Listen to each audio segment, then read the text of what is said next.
Assalamualaikum warahmatullahi wabarakatuh. Salam sejahtera bagi kita semuanya. Om Swastiastu, Namo Buddhaya, salam kebajikan.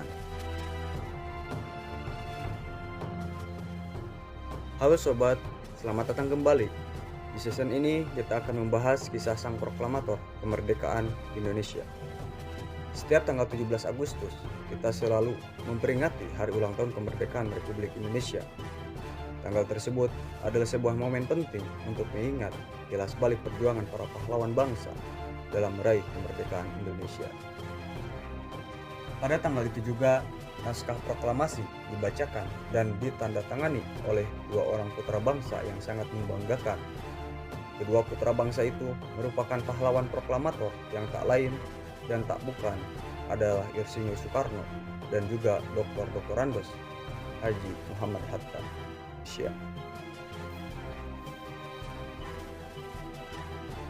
Muhammad Hatta atau yang akrab dipanggil Bung Hatta adalah seorang pemikir negarawan, ekonomi, dan sekaligus menjadi wakil presiden Indonesia yang pertama mendampingi Soekarno. Ia lahir pada 12 Agustus 1902 di Bukit Tinggi, Sumatera Barat. Pendidikan masa kecil Muhammad Hatta dimulai dari sekolah rakyat. Ia juga kental dengan pelajaran agama karena dilahirkan di lingkungan keluarga yang kuat akan agama. Beranjak dewasa, ia menempuh pendidikan di sekolah Mulo. Selama pendidikan, beliau mempelajari banyak hal di luar pelajaran formal seperti keorganisasian. Kecintaannya terhadap organisasi masih terbawa saat melanjutkan pendidikan di PHS atau Prince Hendrik School pada 1921.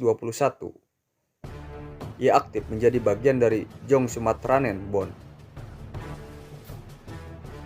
Ia pun lulus dari PHS dan mendapatkan beasiswa kuliah di Handel Hogeschool, Rotterdam, Belanda.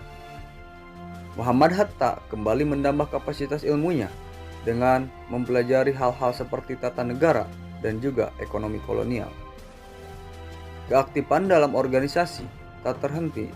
Sejak Februari 1922, Bung Hatta telah terpilih menjadi bendahara di Indisi Vereniging, sebuah organisasi yang dipimpin oleh Dr. Sutomo bersama dengan tokoh-tokoh lainnya.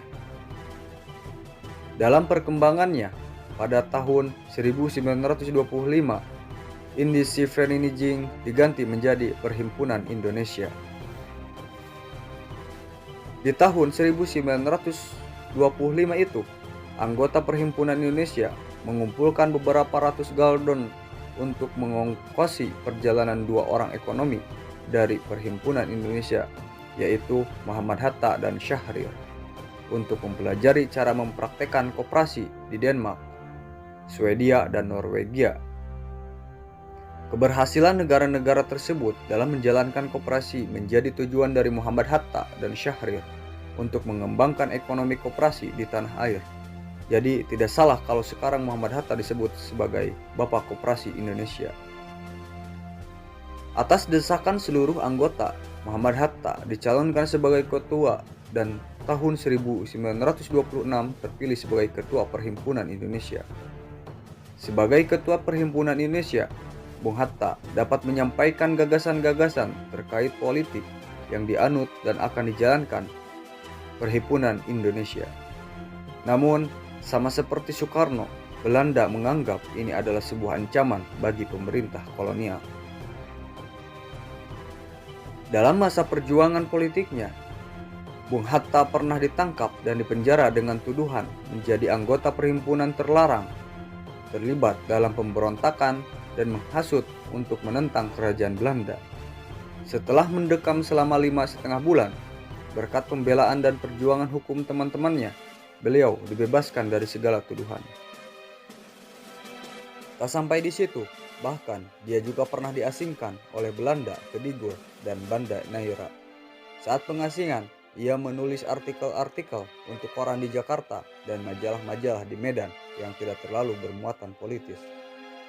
Tulisan-tulisan tersebut justru lebih bersifat menganalisis dan mendidik pembacanya.